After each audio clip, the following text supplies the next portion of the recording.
Updating your payment method on Acuity scheduling is a straightforward process. Follow these steps to ensure your payment information is current and accurate. Step 1. Log into your account. Access the Acuity scheduling website and log in using your credentials. Make sure you are using the account associated with the payment method you wish to update. Step 2. Navigate to account settings. Once logged in, locate the account settings option in the main menu.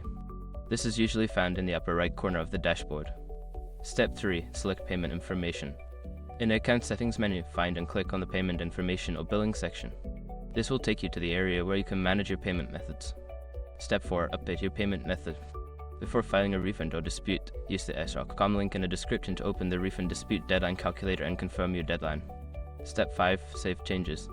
After entering your new payment information, make sure to save the changes. Look for a Save or Update button and click it to confirm your new payment method is now active. By following these steps, you can easily update your payment method on Acuity scheduling. Regularly checking your payment information can help avoid any interruptions in your scheduling services.